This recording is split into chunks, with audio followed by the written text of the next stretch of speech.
प्रस्तावित विषय है मौनी अमावस्या। माघ कृष्ण पक्ष की अमावस्या को मौनी अमावस्या कहते हैं। सत्य सनातन धर्म में यह एक महाव्रत का पर्व है और अतीव साधना के साथ इसका पारण किया जाता है। भारतीय सत्य सनातन संस्कृति, धर्म और दर्शन में जितने पर्व व्रत आते हैं उनका विशेष आध्यात्मिक और वैज्ञानिक महत्व होता है। सनातन धर्म प्रकृति से पैदा हुआ, प्रकृति से हमेशा जुड़े रहने वाला धर्म है। इसलिए इसमें जितने भी व्रत मनाए जाते हैं उनका सीधा संबंध प्रकृति से होता है। 12 महीने साल में आते हैं। चैत महीने के शुक्ल पक्ष की प्रतिपदा से भारतीय नव वर्ष प्रारंभ होता है। इस प्रकार 12 महीने आते हैं। चैत, वैशाख, ज्येष्ठ, आषाढ़, सावन, भादों, क्वार, कार्तिक, अगहन, पूस, माघ और फाल्गुन। इन 12 महीनों में 6 ऋतुएं संक्रमण किया करती हैं। शुरुआत में गर्मी है, फिर बरसात आती है, फिर जाड़ा आती है जिसको शरद ऋतु कहते हैं, फिर शिशिर, हेमंत, तब बसंत ऋतु आती है। पूस महीने के बाद माघ महीना जब आता है उसी महीने में बसंत ऋतु आती है। जाड़े के बाद उष्मा का संचार होने लगता है। मिश्रित प्रभाव में गर्मी और सर्दी जब समान रूप से समभाव में आती हैं तो मन मस्तिष्क प्रमुदित हो उठता है। धरती धन धान्य से भरी होती है। वातावरण भी बड़ा मनोरम होता है। यही वसंत ऋतु कहलाती है। और इसी वसंत ऋतु में वाग देवी माँ सरस्वती का आविर्भाव दिवस बसंत पंचमी भी मनाया जाता है। यहाँ मौनी अमावस्या की हम चर्चा कर रहे हैं। मौनी शब्द है क्या? मौनी शब्द का मतलब होता है मौन रहना। मौन का सामान्य अर्थ लोगों ने लगाया है चुप रहना, लेकिन वास्तव में यह एक सीमित अर्थ है। मौन का असीमित अर्थ होता है। मौन का अर्थ होता है वाणी संयम। वाणी संयम में ना अति बोलने की होती है, ना अति चुप रहने की होती है, बल्कि संयमित मध्यम मार्ग अपनाया जाता है जिसे वाणी संयम कहा जाता है। मौन वाणी संयम का विषय है। अति का भला न बोलना, अति की भली न चूप, अति का भला न बरसना, अति की भली न धूप, ये कहा गया है।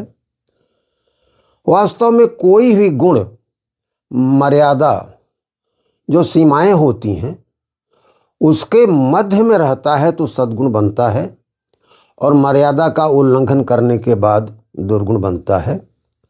यहाँ मौन वाणी संयम का व्रत है। माघ महीने के कृष्ण पक्ष की अमावस्या को हमारे यहाँ मौनी अमावस्या का पर्व मनाया जाता है। उस दिन मौन रह करके लोग पवित्र तीर्थों की यात्रा करते हैं, वहाँ नदियों में स्नान करते हैं, यथासाध्य दान दक्षिणा भी करते हैं, लेकिन मौन रहते हैं। दक्षिणा का बखान नहीं करते, दान का बखान नहीं करते। ये कितनी बड़ी बात इसमें छिपी हुई है।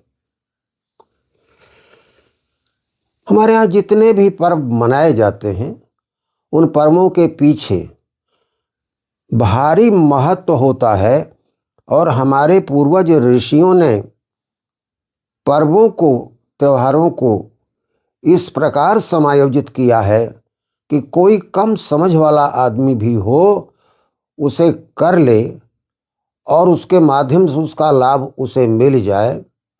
गुड़ कैसे पैदा होता है, कहाँ से आता है, चीनी कैसे आती है, ये न जानते हुए भी अगर किसी के मुंह में गुड़ आ जाए तो गुड़ का स्वाद तो मिल ही जाएगा।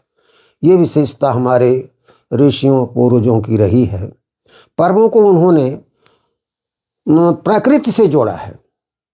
मौन रह करके पवित्र तीर्थों में स्नान करने के लिए लोग जाते हैं और वहाँ इस क्रिया का संपादन होता है। तीर्थ का अर्थ ही होता है जो तार दे। तारने का मतलब होता है मोक्ष देना, उद्धार कर देना। उसे ही कहीं मोक्ष कहा गया, कहीं मुक्ति कहा गया, कहीं निर्वाण कहा गया, कहीं कैवल्य कहा गया है। गीता में भगवान कृष्ण ने इस बात का उल्लेख किया है। उन्होंने कहा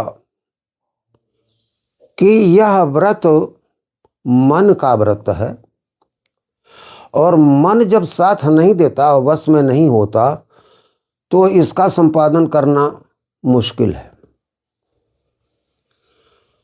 मन बड़ा चंचल है, बस में हो कैसे, सवाल ये उठता है। अर्जुन ने पूछा, महाराज हे कृष्ण, ये बताओ कि ये मन बस में कैसे होगा? ये तो बड़ा चंचल स्वभाव का है। चंचलता इसकी मूल प्रवृत्ति है, बस में कैसे होगा? हवा को बांधने के समान इसको बांधना, निग्रह करना मुश्किल है। चंचलम ही मनः कृष्ण प्रमाथि बलवद दृढ़म तस्याहम निग्रहम मन्ये वायुरिव सुदुष्करम। भगवान कृष्ण ने उत्तर दिया था, हे अर्जुन, तुम्हारा कहना सही है। ये चंचल मन बड़ा चलायमान प्रवृत्ति वाला है, यह तो उसका स्वभाव ही है। लेकिन इसका भी निरोध किया जा सकता है। कठिन जरूर है लेकिन असंभव नहीं है। वैराग्य का अभ्यास करके इसको वश में किया जा सकता है। उन्होंने कहा था, असंशयम महाबाहो मनो दुर्निग्रहम चलम अभ्यासेन तु कौन्तेय वैराग्येण च गृह्यते। वैराग्य क्या है? वैराग्य है इंद्रियों का जो प्रिय विषय है उसमें राग न पैदा करना, वैराग्य कहलाता है। इंद्रिय और इंद्रिय विषय तो रहेंगे ही। स्थूल शरीर रहेगा, सूक्ष्म शरीर रहेगा, प्राण ऊर्जा रहेगी। नहीं रहेगी तो आप कहाँ रहेंगे? इसकी थोड़ी विवेचना हम यहाँ जरूर कर देंगे कि कैसे ये शरीर आया और कैसे मन आया और मन की साधना कैसे होती है। एक सत स्वरूप परमात्मा है जिसको परम तत्व कहते हैं। उसी का नाम ब्रह्म है। उसी ने ब्रह्मांड बनाया। उसने ब्रह्मांड बनाने के लिए दो रूप धारण किए। एक को प्रकृति कहते हैं, दूसरे को पुरुष कहा जाता है। प्रकृति का स्वभाव जड़त्व का है और पुरुष का स्वभाव चेतनत्व का है। प्रकृति को पुरुष प्राण ऊर्जा की चेतना देता है तो सृष्टि का सृजन होता है। 84 लाख से ज़्यादा योनियां पैदा हो जाती हैं। स्थूल प्रकृति और सूक्ष्म प्रकृति, प्रकृति के ही दो भाग हैं। स्थूल प्रकृति में पंच महाभूत आते हैं, क्षिति जल पावक गगन समीर। कहा है, क्षिति जल पावक गगन समीरा पंच रचित यह विविध शरीरा। और सूक्ष्म प्रकृति में आते हैं मन बुद्धि और अहंकार। सूक्ष्म प्रवृत्ति का जड़त्व है गति का और स्थूल प्रकृति का जड़त्व है स्थिरता का। ध्यान देंगे, स्थूल प्रकृति यानी क्षिति जल पावक गगन और समीरा, ये जड़त्व स्थिरता में रहना चाहते हैं। इनके पास स्थिरता का जड़त्व स्वभाव से होता है। और सूक्ष्म प्रकृति, ये भी प्रकृति ही है। मन, बुद्धि और अहंकार ये गतिशीलता में रहना चाहते हैं। गति का जड़त्व का अर्थ होता है कि वो चल रही है तो चलती ही रहना चाहती है, रुकना नहीं चाहती। और स्थिरता का जड़त्व ये कहता है कि वो स्थिर है तो स्थिर ही रहे, चलना ना चाहे। दोनों को मिलाकर के शरीर बनता है, प्राण ऊर्जा का संचार होता है। तो स्थिरता और गति दोनों शामिल होती है तो हमारा शरीर बना हुआ है। 84 लाख योनियां बनी हैं, उसमें श्रेष्ठ मनुष्य का शरीर है जो साधना करता है। तो यहाँ स्थिरता और गति के जड़त्व की बात मैंने इसलिए समझाया कि प्रकृति का जो दूसरा भाग है सूक्ष्म प्रकृति, उसमें मन, बुद्धि, अहंकार आते हैं। इसका स्वभाव ही गति का है, चंचलता का है। स्वभाव से यह स्थिर रहना ही नहीं चाहता। और प्रकृति का पहला भाग है स्थूल प्रकृति, उसका स्वभाव है स्थिर रहने का। कैसा अजब मेल है! एक हमेशा स्थिर ही रहना चाहता है, दूसरा हमेशा चलना ही चाहता है। पुरुष ने प्राण ऊर्जा का संचार किया, शरीर बन गया, 84 लाख योनियां बनी, मनुष्य भी बना। अब इसमें मन को बस में किए बगैर यह मनुष्य शरीरधारी प्राणी जो सर्वश्रेष्ठ माना जाता है, वह निर्वाण की, मोक्ष की प्राप्ति कैसे कर सकता है? उसकी अंतिम मंजिल है आत्म साक्षात्कार। परमात्मा ने जब अपने अंश से आत्मा का रूप धारण किया और प्रकृति पुरुष के संयोग से शरीर बनाया, तो वह एक माया का आवरण उसके ऊपर लग गया। काम, क्रोध, लोभ, मोह, मत्सर आदि का आवरण लगा, जिसे माया कहते हैं। मा माने नहीं, या माने जो है नहीं, होता हुआ नजर आए। उस माया के आवरण से वही शुद्ध आत्मा जीवात्मा बन गई। भूमि परत भा ढाबर पानी, जिम जीव ही माया लपटानी। वह तो शुद्ध परमात्मा ही है, लेकिन माया के लिपट जाने से जीवात्मा बनी। जैसे शुद्ध बरसात का पानी डिस्टिल्ड वाटर होता है, जमीन पर गिरने पर ढाबर हो जाता है, ढबरीला हो जाता है। यही उपमा दी गई है। कैसे वह शुद्ध जल जहाँ से आया है, सागर से आया है, परमात्मा से आया है, यह आत्मा उसमें मिले, यही गंतव्य है अंतिम। इसे ही निर्वाण, मोक्ष, कैवल्य, मुक्ति आदि नाम दिया गया है। इसकी प्राप्ति आत्म साक्षात्कार से होती है। आत्म साक्षात्कार का मतलब होता है अपने को पहचानना। जब अपने को आप पहचान जाएंगे तो समझ में आ जाएगा कि हम तो वही हैं जो परमात्मा है, खोजना नहीं है। आवरण हटाया, देखा, अहम ब्रह्मास्मि तत्त्वमसि, ये रूप नजर आने लगा। इसी को मोक्ष कहते हैं, निर्वाण कहते हैं। लेकिन यह क्रिया संपन्न कब होगी? जब मन साथ देगा। मन तो चंचल है, बाहर उमड़ रहा है, भीतर आना नहीं चाहता। उसका निरोध करके, उसे वश में करके अगर हम भीतर की तरफ मोड़ देते हैं तो वह आत्म साक्षात्कार करा देता है और गंतव्य हमें मिल जाता है। तो मन को भीतर की तरफ ले जाने वाली क्रिया ही मौन है। इसी को मनन कहते हैं और ऐसा करने वाले को मुनि कहा गया है। ये क्रिया मौनी क्रिया कहलाती है।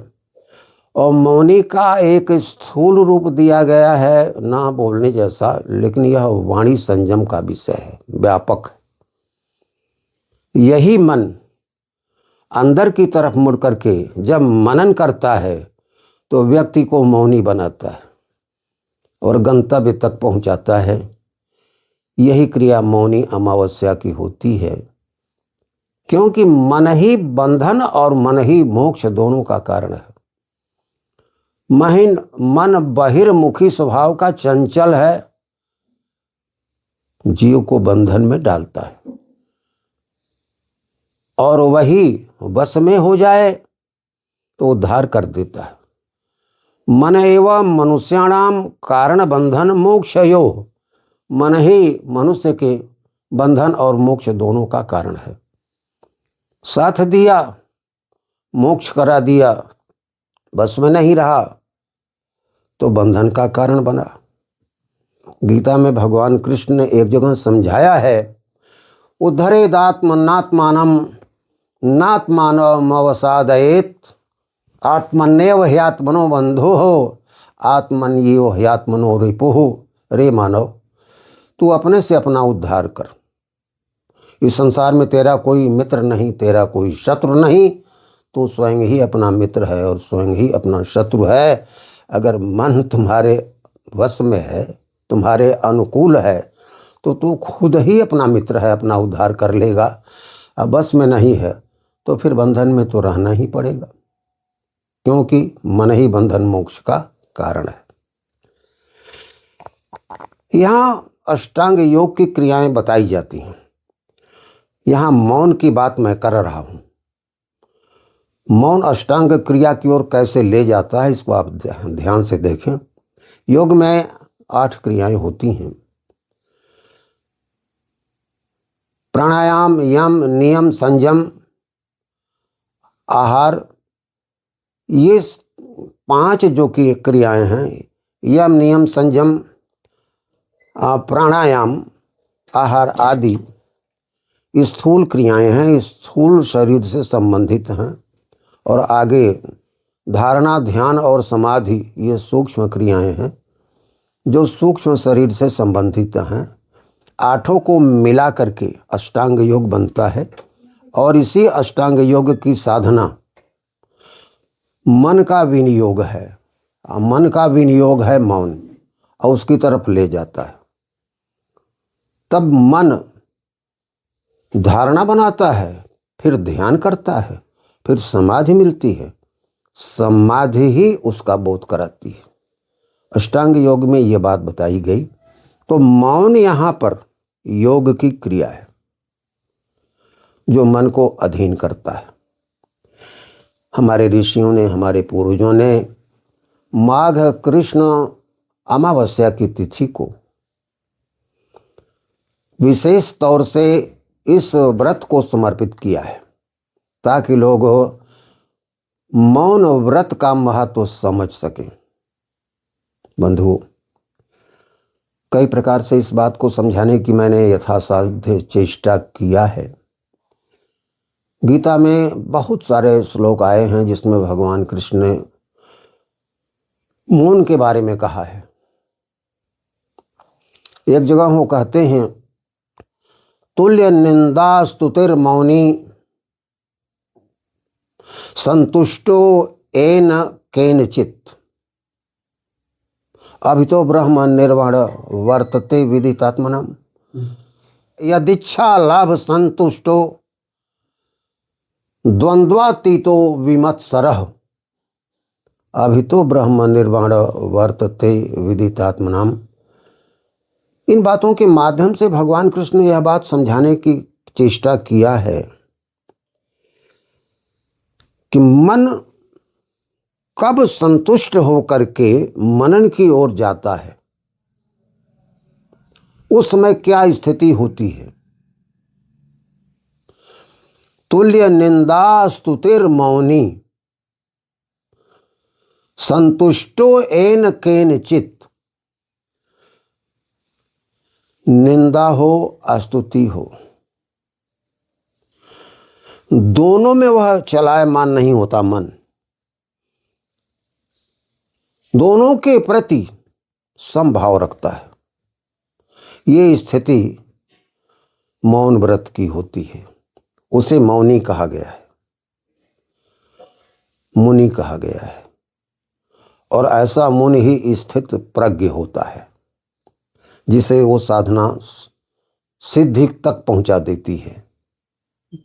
सज्जनों, यहाँ बात यही हम कहना चाहते हैं कि दूसरे वाले श्लोक में जो बात उन्होंने कहा है, यदृच्छा लाभ संतुष्टो द्वंद्वातीतो विमत्सरः, जो कुछ भी अपने साधना से स्वाभाविक ढंग से हमें प्राप्त हो जाता है उसमें ही हम संतुष्ट रहें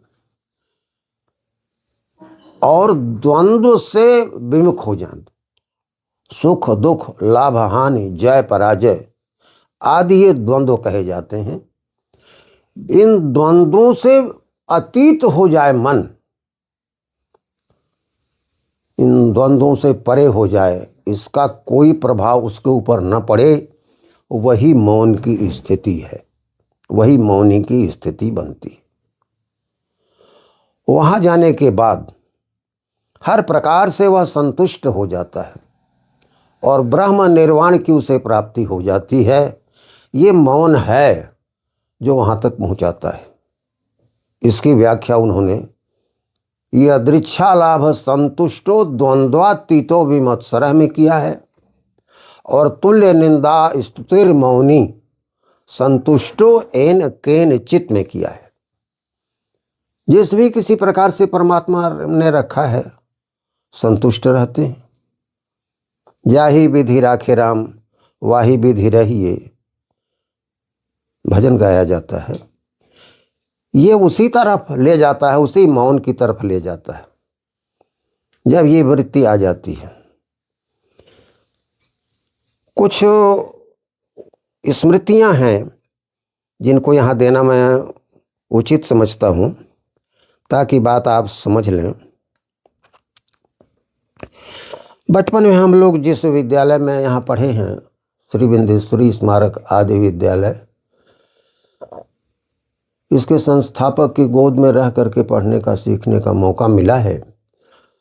उन्होंने जो कुछ बातें बताया था उसका प्रभाव हम लोगों पर, हमारी ऊपर वाली पीढ़ियों पर पड़ा है। स्वयं धार्मिक प्रवृत्ति के व्यक्ति थे। हमारे चाचा भी यहीं से शिक्षा पाए। हमारे चाचा बाबूराम जन्म सिंह जी बड़े सात्विक वृत्ति के आदमी थे, पढ़ने में प्रतिभाशाली भी थे। धर्म व्रत आदि की शिक्षा जो बाबा से मिली थी वो उनके अंदर भी थी। घटना मुझे याद आती है, हर मौनी अमावस्या पर वो बनारस गंगा स्नान के लिए जाया करते थे, उनका नियम था। और उस दिन वो मौन रहते थे। मौनी अमावस्या का मतलब ही होता है मौन रह करके व्रत करना और तीर्थ पर जा करके स्नान आदि करके दान पुण्य करना, लेकिन बोलना नहीं, उसका बखान करना नहीं। यही तो उसका लक्ष्य है। हमारे गांव के बगल में जीटी रोड है, वहाँ से राजा बाजार है, वहाँ से बस मिला करती थी। बात बहुत पहले की है। उस समय काशी को बनारस भी कहते थे, बाद में नाम वाराणसी आया। वैसे ये नाम बहुत पहले का है। तो काशी में गंगा स्नान के लिए वो जा रहे थे। मौनी अमावस्या का दिन था। उनके बगल के सीट पर छत्रपुरा के एक पंडित जी थे जो उनके मित्र थे, वो भी बैठे थे। कंडक्टर साहब आए, उनसे पूछे भैया टिकट, तो उन्होंने निर्धारित भाड़ा जितना होता है उतना उनके हाथ पर दे दिया। कंडक्टर साहब ने पूछा कहाँ का टिकट चाहिए, क्योंकि ये मौन पर हैं, बोलते कैसे, इशारा कर रहे हैं। कंडक्टर साहब बड़े फेर में पड़े। बगल वाले आदमी से पूछे कि अरे ये गूंगे तो नहीं है। तो पंडित जी मित्र थे वहां से और कहे कि गूंग ना हुआ, बहुत विद्वान हुआ, गूंग बनल हुआ, तू जानत ना हुआ आज मौनी अमावस्या है, नहाए जात हुआ जब मौन रह के, जौन भाड़ा देले हुआ गिन ला, ठीक ठीक है, उनके टिकट बनारस का बनावा। ये मौनी अमावस्या का एक दृष्टांत मुझे याद आता है। हमारे चाचा जी बड़े सहनशील प्रवृत्ति के आदमी थे और उनके जीवन की अनेक घटनाएं हैं, उसका उल्लेख यहाँ मैं नहीं करना चाहता। सहनशील तो इतने थे कि बहुत सारे लोगों ने बहुत कुछ उनको कह दिया होगा, लेकिन मुड़ करके उन्होंने जवाब नहीं दिया, मौन साध गए। जो उपलब्धियां उन्होंने हासिल की वो सामान्य लोगों को नहीं मिल पाएंगी। ये मौन व्रत का महत्व होता है। इसी को कहते हैं तुल्य निंदा स्तुतिर मौनी। गीता में निंदा करो चाहे स्तुति करो, उस मुनि के लिए तो दोनों समान है।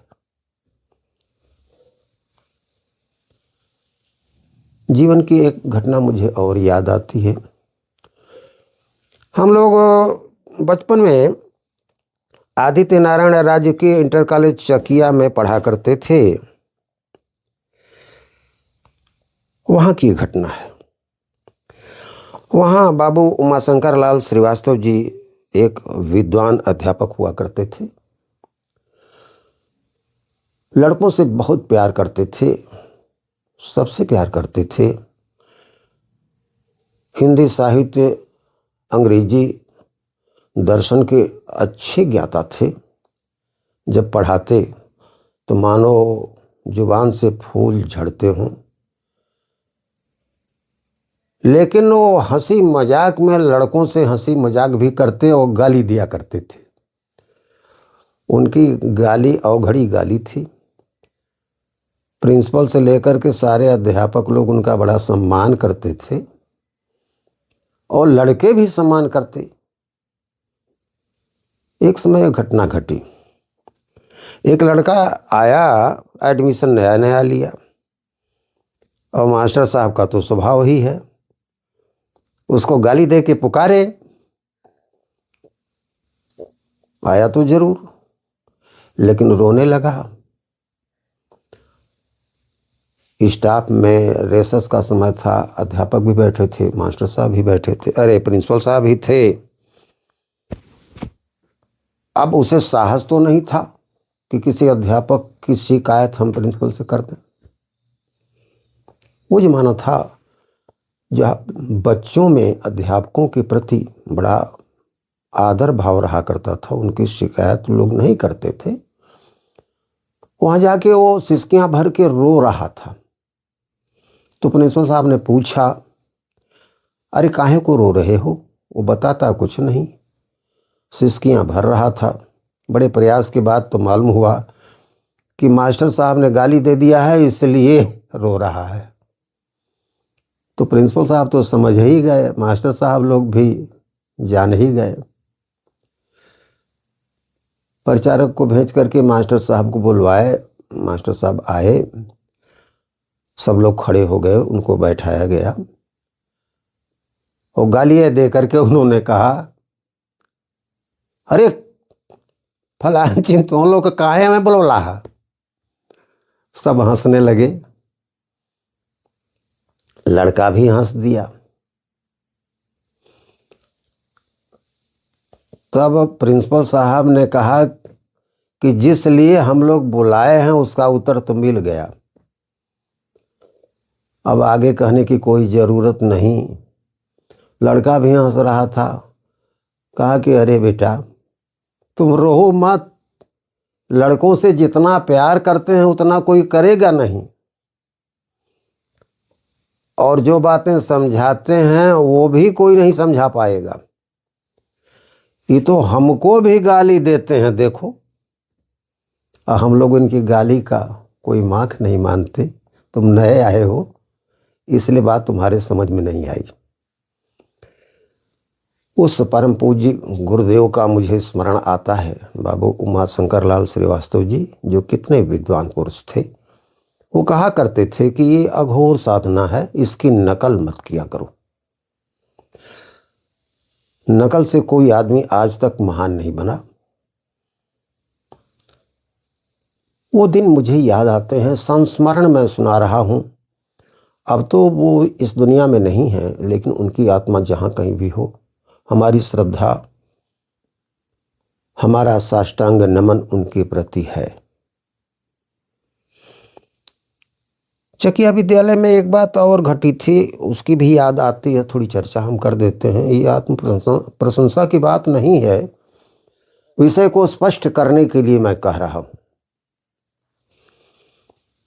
हम लोग जूनियर कक्षा के विद्यार्थी थे और औकात ही कितनी, वहाँ लाइब्रेरी थी, अच्छा विद्यालय था। गीता प्रेस की एक किताब हम लोग लाइब्रेरी में पढ़ रहे थे, उसमें एक दृष्टांत दिया था। पंडित मदन मोहन मालवीय अपने एक विद्वान मित्र के साथ गंगा के किनारे टहल रहे थे। उस विद्वान मित्र ने कहा कि पंडित जी, मैंने वाणी संयम कर लिया है, कोई कितना हो गाली दे मुझे, लेकिन मैं उसका जवाब नहीं दे सकता। आप चाहें तो इसकी परीक्षा ले सकते हैं। तो मुस्कुराते हुए मालवीय जी बोले कि महात्मन, इसकी परीक्षा लेने से पहले ही मैं फेल हो जाऊंगा। परीक्षा हम तब लेंगे जब आप गाली देंगे, और गाली तो हम देते ही नहीं, तो हम परीक्षा कैसे लेंगे। दोनों विद्वान थे, हंस पड़े। इस घटना का मेरे जीवन पर बड़ा असर पड़ा था। एक तो चाचा जी वाली बात, दूसरे हमारे बाबा ने जो बताया था, तीसरे ये घटनाएं, इनका संयोग बैठता गया। बाल मन पर एक असर पड़ा, काश मैं भी वाणी की कुछ संयम की साधना करता। बहुत ज़्यादा व्यापक विषय है, उतना भले न हो, कम से कम प्रचलित गाली के शब्द मुंह से ना आए, इतना ही कर ले। इसका प्रयास मैंने शुरू किया, और 7-8 के विद्यार्थी रहे होंगे, लेकिन 7 की ये बतना, शायद दर्जा 7 के, और 9 में आते आते वाणी संयम का जो गाली वाला प्रस्ताव था पूरा हुआ। और तब बात ऐसी सध गई कि हंसी मजाक में या किसी भी तरह से गाली के शब्द नहीं आते मुंह पर। इसका मुझे व्यापक लाभ मिला है। कई परिस्थितियां ऐसी आई हैं जहां प्रत्यक्ष तौर पर मुझे गालियां लोगों ने दिया है। क्योंकि गाली का जवाब गाली में दे नहीं सकता था, इसलिए भारी भारी झगड़े बच गए। प्रत्यक्ष लाभ मैंने देखा। बंधुओं, इस घटना का उल्लेख मैं अपनी बड़ाई के लिए नहीं कर रहा हूं, तथ्य जो सामने आए थे उसके लिए कह रहा हूं। वर्ष 1969 में बापू जन्म शती मनाई जा रही थी। तो हम कुछ लोगों ने बैठ करके एक संस्था बनाया था, जो लोक सेवा संघ की एक शाखा है, जिसका नाम था आत्म संसद। उसमें पहला प्रस्ताव रखा गया था, नियम बना था कि हम लोग कुछ प्रस्ताव पास यहाँ करें और उसकी साधना करें। प्रस्ताव क्या होंगे? गुण धारण करना या अवगुण छोड़ना। अब एक प्रस्ताव सध जाए तब फिर दूसरा आए। वाणी संयम का पहला प्रस्ताव था। उसमें संकल्प लिया गया कि हम प्रचलित गाली के शब्दों का इस्तेमाल जुबान से नहीं करेंगे। लोग हंसते रहे, हम भी हंसते रहे। हमको तो बड़ा आसान लगा, क्योंकि पहले से बात सधी थी। तो हमारे मित्र ने कहा कि तुम कहते ये आसान है बाय। तो हमने कहा हम तो आप ही के साथ हैं। वाणी संयम से संबंधित ये विषय है मौन वाला, जिसकी चर्चा यहाँ हमने किया। मौनी अमावस्या का ये महापर्व वास्तव में वाणी संयम का पर्व है। मौन को महातप कहा गया है, लेकिन उस मौन का अर्थ आप समझें। अगर इस अर्थ में लेकर के आप चलेंगे तो आपका जीवन बहुत ही सफल हो जाएगा और आप आत्म साक्षात्कार करेंगे।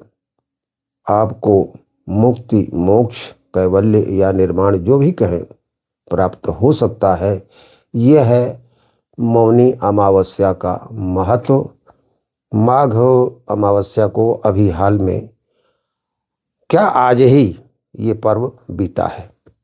अस्तु, जय जगत।